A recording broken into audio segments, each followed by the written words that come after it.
Radhe Krishna friends, मेरा नाम उमा जिंदल है और आपका बहुत बहुत स्वागत है आपके अपनी YouTube channel commerce net point पर।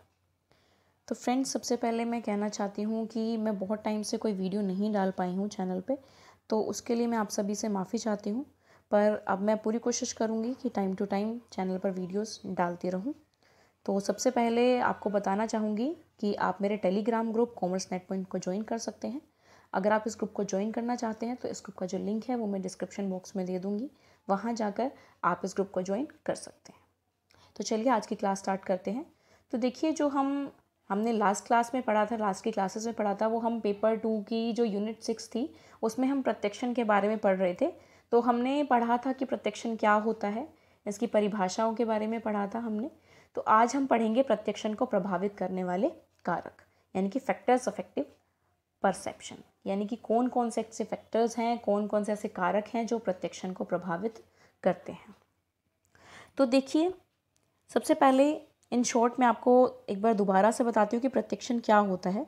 तो देखिए, मैंने आपको पहले ही बताया था कि प्रत्यक्षण जो होता है वो होता है हमारी इंद्रियों द्वारा प्राप्त किया गया ज्ञान। ठीक है, हम किस तरीके से इंद्रियों द्वारा ज्ञान प्राप्त करते हैं उसे हम क्या कहते हैं, उसे हम प्रत्यक्षण कहते हैं। ठीक है, जैसे कि मैंने पहले भी बताया था आपको कि हमारी जो इंद्रियां होती हैं उनके आसपास बहुत सारी चीज़ें चल रही होती हैं, लेकिन हमें वही चीज़ प्राप्त होती है जो हम सुनना चाहते हैं, जो महसूस करना चाहते हैं, या फिर उसके अलग अलग कोई उसके अंदर स्पेशल क्वालिटीज़ हो। तो ऐसी ही चीज़ें जो हैं वो उनका हमें ज्ञान होता है। ठीक है, तो उसे हम क्या कहते हैं, उसे हम कहते हैं प्रत्यक्षण, यानी कि परसेप्शन। तो आज हम पढ़ेंगे कि इसको कौन कौन से ऐसे कारक हैं जो प्रभावित करते हैं। ओके, तो इसको प्रभावित करने वाले हमारे जो कारक होते हैं वो 3 प्रकार के होते हैं। पहला होता है व्यक्तिगत कारक, दूसरा सामाजिक कारक और तीसरा होता है सांस्कृतिक कारक। तो सबसे पहले हम व्यक्तिगत कारक के बारे में पढ़ेंगे। तो देखिए, व्यक्तिगत कारक कौन कौन से होते हैं। सबसे पहला होता है हमारा शारीरिक और मनोवैज्ञानिक आवश्यकता। ठीक है, तो देखिए क्या होता है, हमारा जो भी कोई व्यक्ति होता है उसकी कोई ना कोई शारीरिक या फिर कोई ना कोई मनोवैज्ञानिक आवश्यकता होती है जिसके अनुसार वह व्यक्ति प्रत्यक्षण करता है। तो देखिए, प्रत्यक्षण में भूख, प्यास आदि शारीरिक तथा मनोवैज्ञानिक आवश्यकताओं का भी महत्व है। प्रत्यक्षण हमारी इन आवश्यकताओं द्वारा भी काफ़ी प्रभावित होता है। ठीक है, तो देखिए कैसे प्रभावित होता है ये। जैसे कि मैंने अभी बताया कि हर पर्सन की अलग अलग नीड्स होती हैं, हर पर्सन की अलग अलग फिजिकल और साइकोलॉजिकल नीड्स होती हैं जिसके अनुसार वो प्रत्यक्षण करता है। जैसे एक प्रसिद्ध प्रयोगात्मक मनोविज्ञानी थे ऑसगुड, उन्होंने क्या बताया कि जब वो भोजन करने के लिए जाते थे तो उन्हें रास्ते में ना एक दफ्तर मिलता था। ठीक है, एक ऑफिस मिलता था उनको रास्ते में, तो जिसका नाम ये था, इस तरीके से कुछ लिखा होता था वहाँ पर। ठीक है, तो वो उसको क्या पढ़ते थे, वो उसको ना फूड पढ़ते थे, वो पढ़ते थे इसको फूड। तो उनका क्या मानना है, उनका मानना यह है क्योंकि उनको भूख लग रही होती थी और वो भोजन करने जाते थे, इसलिए वो इस नाम को फूड पढ़ा करते थे। ठीक है, इस नाम को वो फूड पढ़ा करते थे। तो उनका प्रत्यक्षण क्या हुआ कि वो फूड है क्योंकि उन्हें भूख लगी है, तो उनको उनकी आवश्यकता के अनुसार प्रत्यक्षण हुआ कि उनको नीड थी, कि उनको भूख लग रही थी, है ना। तो ये उनकी शारीरिक आवश्यकता थी जिसके अनुसार उन्हें उसको फूड पढ़ा गया कि ये फूड लिखा हुआ है, क्योंकि उन्हें जल्दी से जल्दी भोजन करना था, उन्हें बहुत भूख लग रही थी, है ना। तो हर पर्सन अपनी नीड्स के अनुसार प्रत्यक्षण करता है। ओके, इसका नेक्स्ट पॉइंट है मूल्यों का प्रभाव। मूल्यों का यानी कि वैल्यूज़ का प्रभाव कैसे पड़ता है। देखिए, प्रत्यक्षण पर इस बात का भी प्रभाव पड़ता है कि व्यक्ति के लिए वस्तुओं का मूल्य कितना है। अर्थात जिस वस्तु का मूल्य प्रत्यक्षणकर्ता के लिए अधिक होता है, वह वस्तु उसे उतनी ही कीमती लगने लगती है। ठीक है, तो देखिए इसमें कहा गया है कि अगर मान लीजिए कि कोई भी एक साधारण सी वस्तु, एक सस्ती सी वस्तु, एक मान लीजिए एक पेन को ही ले लेते हैं अगर हम, कि एक पेन है 5 रुपये का। ठीक है, अगर हम उसको किसी भी व्यक्ति को ये बताएंगे कि ये 5 रुपये का पेन है, तो वो उसको इतना अच्छा नहीं लगेगा, क्योंकि वो क्या है, वो एक सिर्फ 5 रुपये का पेन है। ठीक है, वो एक सिंपल सा पेन है। बट अगर हम उसको वही पेन, जिसको पता ना हो कि ये 5 रुपये का पेन है, अगर वही पेन हम उसको बताएंगे ये 50 रुपये का पेन है, 50 रुपीज़ का पेन है, तो वो पेन उसको बड़ा ही अच्छा लगेगा। वो कहेगा अरे वाह कितना अच्छा पेन है ना। तो इस तरीके से क्या होता है कि मूल्यों का प्रभाव भी चीज़ों के ऊपर पड़ता है कि उसका प्राइस कितना है, उसकी वैल्यू क्या है। ठीक है, कोई भी चीज़ है उसकी वैल्यू जो है बहुत डिपेंड करती है किसी भी व्यक्ति को परसेप्शन करने में। ओके, उसके बाद इसका थर्ड है प्रत्यक्षणात्मक प्रत्याशा, अपेक्षा या मानसिकता का प्रभाव, यानी कि हम किसी से क्या एक्सपेक्टेशंस रखते हैं, ठीक है, किसी से हमें क्या एक्सपेक्टेशन है, तो उस चीज़ का बहुत ही प्रभाव इसके ऊपर पड़ता है। तो देखिए, प्रत्यक्षणात्मक प्रत्याशा किसी विशेष तरीके से चीज़ों को महसूस करने की एक प्रवृत्ति होती है, ठीक है, किसी विशेष तरीके से एक चीज़ों को महसूस करना कि ये इस तरीके से है तो इस तरीके से ही होनी चाहिए, ठीक है, उसको महसूस करना इस तरीके से, तो वो क्या कहलाता है हमारा प्रत्यक्षणात्मक प्रत्याशा, अपेक्षा या मानसिकता, ठीक है। तो देखिए, इसका मैं आपको एग्जाम्पल बताती हूँ कि ये किस तरीके से हमारे प्रत्यक्षण को प्रभावित करता है। तो सबसे पहले देखिए, एक मनोवैज्ञानिक थे ब्रूनर एंड मिंटन, ठीक है, ब्रूनर एंड मिंटन थे। उन्होंने क्या किया, उन्होंने एक प्रयोग किया और उसके अंदर जो हमारा 13 है, 13 उसको अस्पष्ट तरीके से प्रस्तुत किया, अलग अलग 2 बार लिखा और अस्पष्ट तरीके से प्रस्तुत किया। लेकिन सबसे पहले उन्होंने क्या किया, सबसे पहले उन्होंने लिखा 12, ठीक है, उसके बाद ये और ये 12, 13, 14, ठीक है। तो उन्होंने जब इस तरीके से इसको प्रस्तुत किया और व्यक्तियों के सामने इसको दिखाया पढ़ने के लिए, तो इस नंबर को उन्होंने 13 पढ़ा, व्यक्तियों ने इस नंबर को 13 पढ़ा। क्यों? क्योंकि वो एक्सपेक्ट कर रहे थे कि ये नंबरिंग है ना, ये नंबरिंग है, 12, 13, 14 के हिसाब से चल रही है, तो ये नंबरिंग है, इसलिए उन्होंने इसको 13 पढ़ा। लेकिन जब उन्होंने इस तरीके से इसको प्रस्तुत किया, इस तरीके से प्रस्तुत किया, तो उन्होंने, व्यक्तियों ने इसको बी पढ़ा। क्यों? क्योंकि वो एक्सपेक्ट कर रहे हैं कि जो ये है हमारे अल्फ़ाबेट्स हैं, तो इसलिए अल्फ़ाबेट ही होगा, तो ये बी होगा। तो इसलिए किसी भी चीज़ का परसेप्शन करने में हमारी मानसिकता का प्रभाव पड़ता है। ये प्रभाव पड़ता है कि हम चीज़ों से क्या एक्सपेक्ट करते हैं, हमारी मानसिकता क्या बन चुकी है, ठीक है, उसके हिसाब से ही हम चीज़ों का परसेप्शन करते हैं, उद्दीपकों का परसेप्शन करते हैं। ओके, उसके बाद देखिए, नेक्स्ट है इसका भावनाओं का प्रभाव, यानी कि इफेक्ट ऑफ इमोशंस। तो देखिए, आपकी किसी व्यक्ति या वस्तु के प्रति भावना आपके प्रत्यक्षण को प्रभावित कर सकती है, ठीक है। हम किसी भी व्यक्ति के प्रति या वस्तु के प्रति हमारी क्या भावना है, उसके अनुसार ही हम उद्दीपकों का परसेप्शन करते हैं। वो कैसे, एक एग्जाम्पल बताती हूँ आपको। मान लीजिए आपका एक कोई फ्रेंड है, ठीक है, आपका कोई फ्रेंड है, तो आपको उसकी सारी क्वालिटीज़ ही दिखाई देंगी, आपको उसकी क्वालिटीज़ ही दिखाई देंगी। क्यों? क्योंकि वो आपका फ्रेंड है, आपकी उसके प्रति जो भावना है वो अच्छी वाली भावना है ना, आप उसको बहुत पसंद करते हो, तो उसकी क्वालिटीज़ आपको सब अच्छी दिखाई देंगी, ठीक है।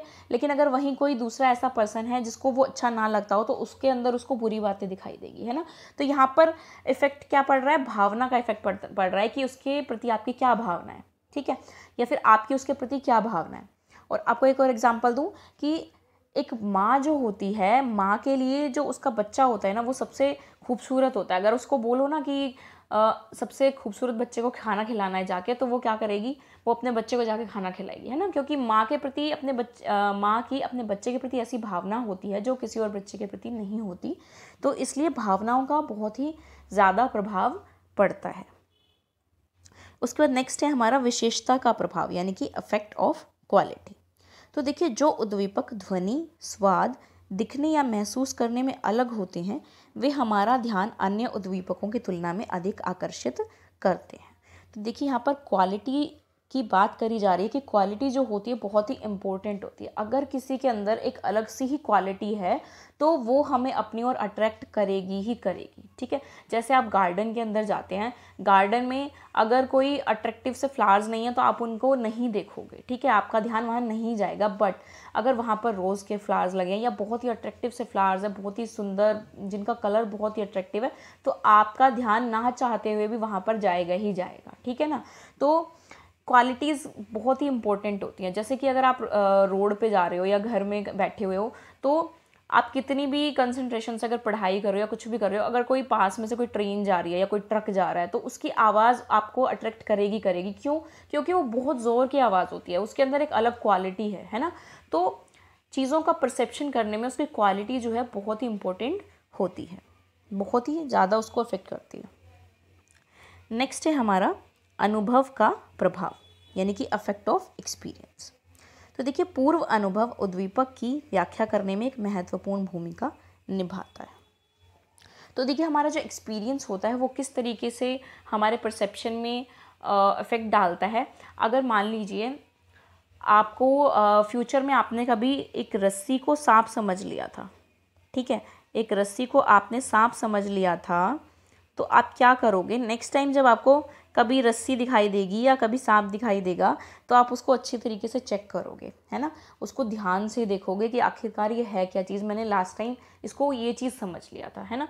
तो आपको एक एक्सपीरियंस मिला है उस चीज़ का कि आपको ये चीज़ नहीं समझनी, है ना, परसेप्शन करने के लिए आपको एक एक्सपीरियंस मिला है, तो इसलिए एक्सपीरियंस बहुत ज़्यादा इफेक्ट करता है। ओके, उसके बाद नेक्स्ट आता है हमारा हित का प्रभाव, यानी कि अफेक्ट ऑफ इंटरेस्ट। तो देखिए प्रत्यक्षण हमारे हित के अनुसार भी प्रभावित होता है। हम अपने हित के अनुसार चीज़ों का चुनाव करते हैं, ठीक है।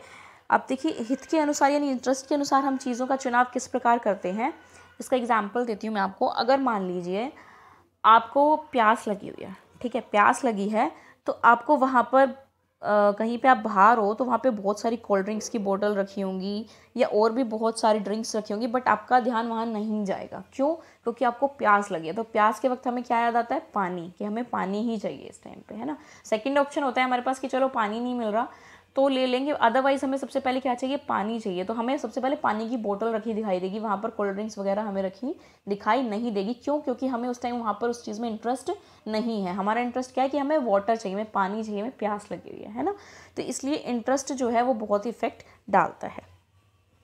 नेक्स्ट पॉइंट है हमारा मनोदशा का प्रभाव, यानी कि अफेक्ट ऑफ मूड। तो देखिए किसी उद्दीपक के प्रत्यक्षीकरण पर हमारी मनोदशा का भी प्रभाव पड़ता है, यानी कि हमारा मूड कैसा है किस टाइम पे, उसका भी परसेप्शन पे अफेक्ट पड़ता है। तो वो कैसे? देखिए मान लीजिए अगर आपका मूड जो है वो ऑफ है, ठीक है, आपका मूड अच्छा नहीं है बिल्कुल भी, तो आपको कोई अगर पार्टी में डांस के लिए इनवाइट कर रहा है, ठीक है, डांस के लिए इनवाइट कर रहा है, तो वो भी आपको अच्छा नहीं लगेगा और वहाँ पे जो गाने वगैरह बज रहे होंगे ना वो भी आपको अच्छे नहीं लगेंगे। क्यों? क्योंकि आपका मूड ऑफ है ना। इसलिए आपको सब कुछ बुरा ही लगेगा वहाँ पे, आपका मन अच्छा नहीं है तो आपको अच्छा नहीं लगेगा। लेकिन अगर आप बहुत अच्छे मूड में, आप बहुत इंजॉय करना चाहते हो, आप बहुत खुश हो, तो वहाँ पर पार्टी में जो आपको डांस का प्रपोजल मिला है तो वो भी आप एक्सेप्ट करोगे और वहाँ पे जो सॉन्ग्स हैं वो भी आपको बहुत अच्छे लगेंगे, है ना। तो इस तरीके से हमारा जो मूड है वो भी बहुत इफेक्ट डालता है। तो ये थे हमारे व्यक्तिगत कारक। उसके बाद आता है हमारा सामाजिक कारक। तो सबसे पहले सामाजिक कारक के अंदर आता है हमारा सामाजिक मनोवृत्ति या अभिवृत्ति, यानी कि इफेक्ट ऑफ सोशल एटीट्यूड। तो देखिए व्यक्ति किसी वस्तु को अपनी मनोवृत्ति के अनुकूल देखता है, यानी कि तो देखिए सामाजिक मनोवृत्ति यानी कि आपका जो सोशल एटीट्यूड है वो किस तरीके का बना हुआ है या किस तरीके का बना गया है, समाज में आपका जो एटीट्यूड है वो किस तरीके का है, ठीक है। तो देखिए इसका भी मैं आपको एक एग्जांपल देती हूँ। मान लीजिए कि कोई स्पीकर है, ठीक है, कोई स्पीकर है और वो अपना भाषण दे रहा है, तो वहाँ पर जो ग्रुप बैठा हुआ है जो उनको सुन रहा है, तो अगर वो उसकी बुराई कर रहा है कि ये स्पीकर कितना बुरा है, वो अच्छे से नहीं बोल रहा, तो स्पीकर बहुत अच्छा होते हुए भी उसका कॉन्फिडेंस लेवल जो होगा वो गिर जाएगा, ठीक है, वो अच्छे से नहीं बोल पाएगा। लेकिन अगर वहीं जो वो ग्रुप बैठा हुआ है अगर वो उसकी तारीफ़ करता है तो वो अच्छा ना जानते हुए भी बहुत अच्छा बोल सकता है ना। तो ये जो सोशल एटीट्यूड होते हैं ये बहुत ही ज़्यादा इम्पोर्टेंट होते हैं हमारे परसेप्शन के लिए। उसके बाद नेक्स्ट आता है हमारा सामाजिक मानक, यानी कि इफेक्ट ऑफ सोशल प्रिंसिपल, यानी कि प्रत्यक्षण सामाजिक मानक द्वारा भी प्रभावित होते हैं। प्रत्येक समाज में कुछ नियम होते हैं जिनके अनुसार उद्दीपक का प्रत्यक्षीकरण किया जाता है। तो देखिए हर समाज के अंदर कुछ ना कुछ नियम बनाए होते हैं, कुछ मानक होते हैं, कुछ प्रिंसिपल्स होते हैं जिसके अनुसार हम प्रत्यक्षीकरण करना होता है। हमें मतलब बहुत ज़रूरी होता है कि उनके अनुसार ही हमारा प्रत्यक्षीकरण हो, ठीक है। तो देखिए इसका भी मैं आपको एक एग्जांपल बताती हूँ। जैसे कि जो पुलिसमैन होते हैं, ठीक है, पुलिसमैन होते हैं या कोई फौजी होते हैं, तो उनकी एक स्पेशल ड्रेस होती है, उनका एक नियम बनाया गया, एक मानक बनाया गया है कि उनकी एक स्पेशल ड्रेस होगी, ठीक है, उनकी एक अलग से ड्रेस होगी। क्यों? ताकि उनको देखते ही पहचाना जा सके कि ये पुलिस के पर्सन है। अगर हमें हेल्प चाहिए, हमें किसी पुलिस से हेल्प चाहिए, तो हम उस पर्सन को देखते ही बोल सके कि हाँ ये हमारी हेल्प कर सकता है। ठीक है, तो फटाफट से हम उनको अपनी हेल्प के लिए बोल सकते हैं अगर हमें आसपास अपने कहीं पुलिसमैन मिलते हैं। तो इसीलिए उनकी एक स्पेशल ड्रेस बनाई जाती है। ओके, उसके बाद नेक्स्ट आता है हमारा सामाजिक सुझाव। तो देखिए, जब व्यक्ति किसी चीज़ का ज्ञान करता है और उस वस्तु के संदर्भ में यदि कोई सामाजिक सुझाव दिए गए हों तो वह उसी तरह का ज्ञान करता है जैसे उसे सुझाव दिया गया हो। ठीक है, तो देखिए क्या होता है, अगर कोई भी पर्सन है, अगर वो कुछ काम करने जा रहा है या कुछ देख रहा है या कुछ सुन रहा है और उसके प्रति उसको कोई आइडिया दिया गया है पहले कभी, या उसको कुछ सुझाव दिया गया है, तो वो उसको वहाँ पर यूज़ ज़रूर करेगा। ठीक है, जैसे आपको मैं एग्जांपल बताऊँ कि मान लीजिए कोई इंजीनियर है, ठीक है, तो उसने अपने टाइम में जब उसने इंजीनियरिंग सीखी होगी तो उसको बहुत से आइडियाज़ दिए गए होंगे टीचर द्वारा या किसी समाज में कोई व्यक्ति द्वारा कि आप इस तरीके से काम कर सकते हो। तो जब इन फ्यूचर वो उसको प्रैक्टिकल करता है, जब वो काम करता है, तो वो अपने सुझाव जो उसको दिए गए थे टीचर्स द्वारा या किसी भी व्यक्ति के द्वारा, तो उनको वहाँ पर वो यूज़ ज़रूर करेगा। अपने माइंड को तो वो यूज़ करेगा ही करेगा, क्रिएटिव माइंड को यूज़ करेगा, बट वहाँ पर वो उन सुझावों को ज़रूर यूज़ करेगा। ओके, उसके बाद लास्ट में आता है हमारा सांस्कृतिक कारक। सांस्कृतिक कारक, तो देखिए सभी देशों व राज्यों में अलग अलग संस्कृतियाँ होती हैं। इन संस्कृतियों का व्यक्ति के प्रत्यक्षण पर सीधा असर पड़ता है। तो जैसा कि आप सभी को पता है कि हर कंट्री में, हर स्टेट में, एक स्टेट के अंदर भी बहुत ही अलग अलग तरह की संस्कृतियाँ होती हैं, तो उनके अनुसार ही हर व्यक्ति प्रत्यक्षण करता है। अब जैसे देखिए, जैसे इंडिया के अंदर सभी धर्मों के लोग रहते हैं, जैसे हिंदू, मुसलमान, सिख, ईसाई सभी रहते हैं, तो वो व्यक्ति उनकी जो संस्कृतियां हैं उनके हिसाब से प्रत्यक्षण करते हैं। उनकी अलग अलग संस्कृतियां बनाई गई हैं। तो हिंदू धर्म में देखिए, हिंदू धर्म में क्या होता है, जैसे हिंदू धर्म में गाय को जो है वो माता का दर्जा दिया गया है, गौ माता बोला जाता है।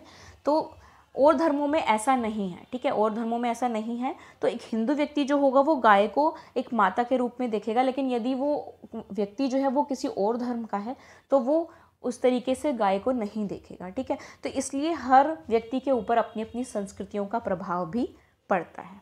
ओके, तो ये थे हमारे प्रत्यक्षण को प्रभावित करने वाले कारक। तो आज के लिए इतना ही। आशा करती हूँ आपको मेरा वीडियो अच्छा लगा होगा। अगर आपको मेरा वीडियो अच्छा लगा हो तो प्लीज़ इसे लाइक कीजिए, और अगर आप मेरे चैनल पर नए हैं तो चैनल को सब्सक्राइब करिए और साथ में बने बेल आइकन को प्रेस कर दीजिए ताकि वीडियो अपलोड होते ही आपको नोटिफिकेशन मिल सके। और हाँ, इस वीडियो को शेयर ज़रूर करिए ताकि आपके फ्रेंड्स और रिलेटिव्स भी इस वीडियो से बेनिफिट उठा सकें। और प्लीज़ आपको वीडियो कैसा लगता है और या फिर आपके पास कोई सुझाव है तो आप कमेंट बॉक्स में ज़रूर बताएं। Thank you.